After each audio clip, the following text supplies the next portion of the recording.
भू-आकृति विज्ञान में पृथ्वी के अंतराल का पढ़ना एक उत्सुकता भी है, कौतूहल भी है और एक बहुत ही इम्पॉर्टेंट टॉपिक भी है, क्योंकि पृथ्वी के सभी निवासियों के लिए एक रहस्य है पृथ्वी पर आने वाला भूकंप और पृथ्वी से निकलने वाला ज्वालामुखी।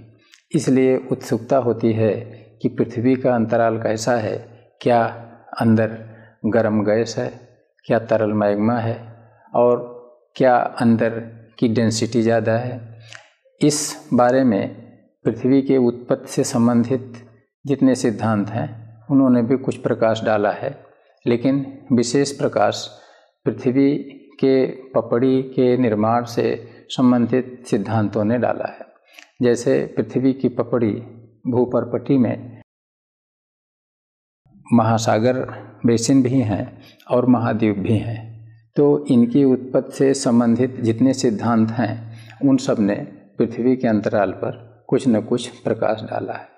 और पृथ्वी की उत्पत्ति से संबंधित सिद्धांत यह बताते हैं कि पृथ्वी शुरू में एक गैस का गोला थी और वह गैस का गोला बहुत ही गर्म था और अपने अक्ष पर घूम रहा था।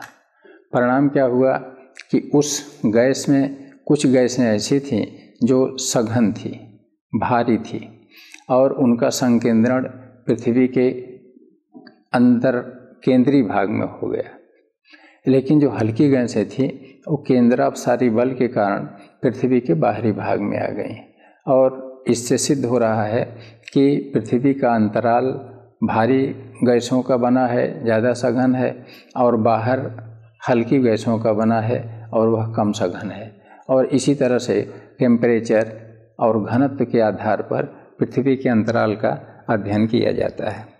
और भूपर्पटी के अध्ययन में विभिन्न सिद्धांत हैं, जैसे लॉर्ड केल्विन का है, लोथियन ग्रीन का है, टेलर का है, महाद्वीपीय प्रवाह सिद्धांत वेगनर का है।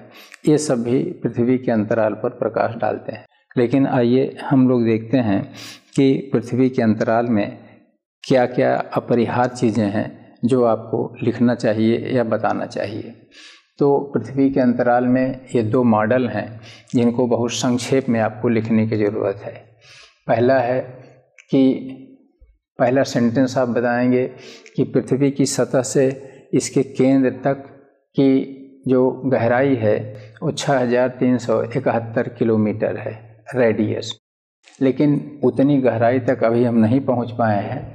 हम 2 से 4 किलोमीटर की गहराई तक तो माइनिंग के द्वारा पता लगा लेते हैं कि डेंसिटी क्या है और टेम्परेचर क्या है। लेकिन 10 से 12 किलोमीटर तक ऑयल वेल्स या पेट्रोलियम के कुओं के द्वारा हम पृथ्वी के अंतराल की जानकारी कर लेते हैं और इस तरह से इनके आधार पर हम पृथ्वी का टोटल जानकारी नहीं कर पाते।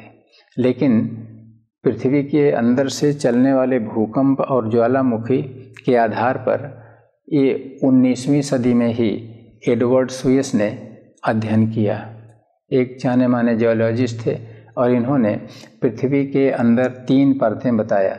सबसे ऊपर की सियाल, उसके नीचे सीमा और उसके नीचे केंद्र में क्रोड में निफे। सियाल का मतलब होता है सिलिका प्लस एल्यूमिनियम। इसमें सिलिका और एल्यूमिनियम की मात्रा ज़्यादा होती है, एल्यूमिनियम हल्का होता है। और इसी तरह से सीमा माने सिलिका प्लस मैग्नीशियम।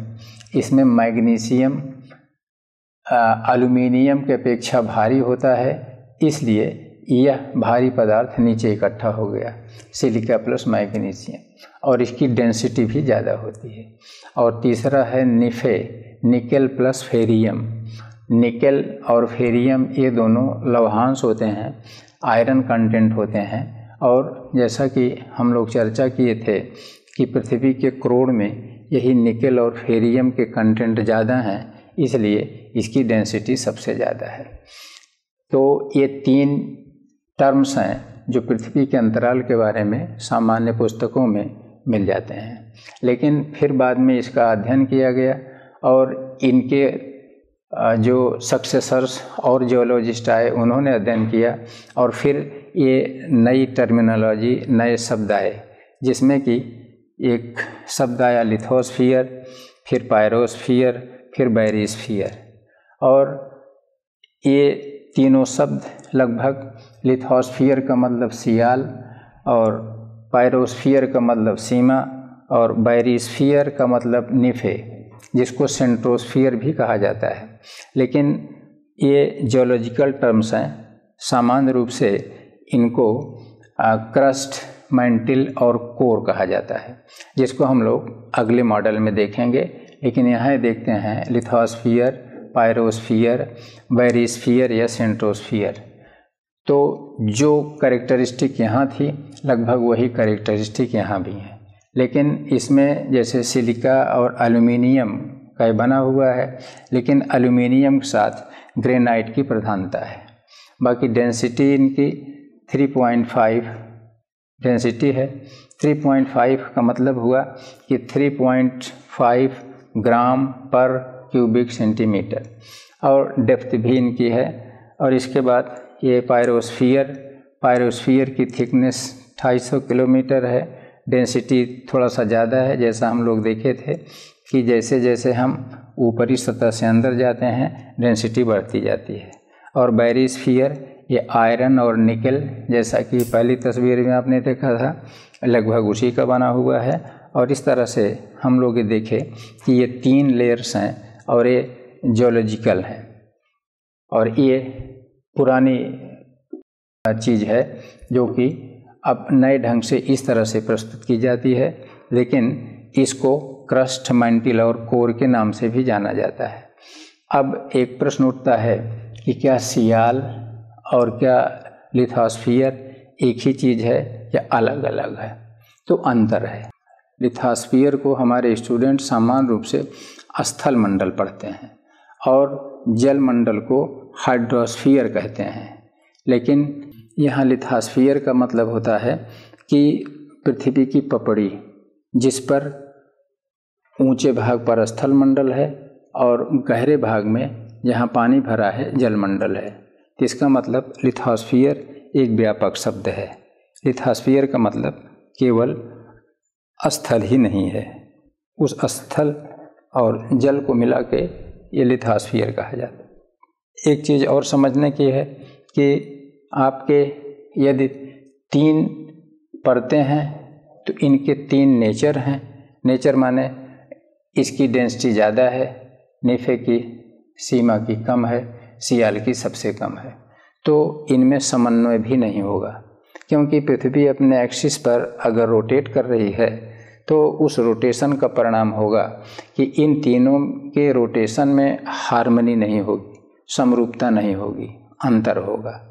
क्यों अंतर होगा? क्योंकि तीनों की डेंसिटी में अंतर है।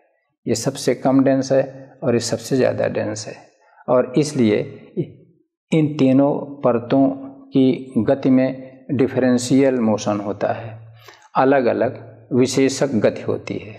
और जो लेटेस्ट रिसर्चेज हुए हैं, नवीनतम अनुसंधान, उनसे पता लगता है कि ये जो आपका बैरिस्फीयर या सेंट्रोस्फीयर है, जिसको हम अगले मॉडल में इसको कोर कहेंगे, ये ज़्यादा तेज घूम रहा है। और इसके ऊपर ये आपका जो दूसरी परत है, ये पायरोस्फीयर, उससे धीमी घूम रही है। और लिथोस्फीयर, जिसको हम क्रस्ट कहेंगे, वो सबसे धीमा घूम रहा है। और इसके घूमने की गति, लिथोस्फीयर के या सामान्य शब्दों में सियाल के घूमने की गति को हम लोग पढ़ेंगे, जिसको प्लेट टेक्टोनिक कहा जाएगा। और प्लेट्स हमारी घूम रही हैं तो उसमें मैक्सिमम 5 सेंटीमीटर प्रतिवर्ष उनकी मैक्सिमम चाल है, लेकिन इनकी गति बहुत ही तेज है।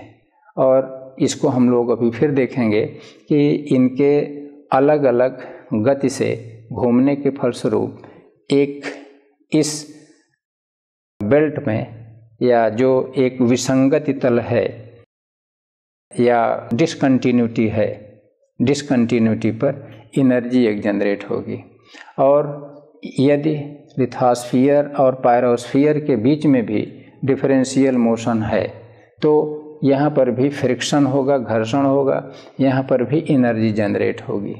और इस तरह से एक एनर्जी यहाँ पर लिथोस्फीयर और पायरोस्फीयर के बीच में, या इसको क्रस्ट और मैंटल के बीच में, जिसको जियोथर्मल एनर्जी कहा जाएगा, जिस पर मानव रिसोर्स के रूप में प्रयास भी कर रहा है पाने का, और दूसरी एनर्जी पायरोस्फीयर तथा बैरोस्फीयर के बीच में उत्पन्न हो रही है, जिसको इलेक्ट्रोमैग्नेटिक एनर्जी कहा जाता है। और पृथ्वी के अंदर मैग्नेटिज्म इसी कारण से है, और जियोमैग्नेटिज्म को हम लोग अलग से अगले चैप्टर में सीखेंगे।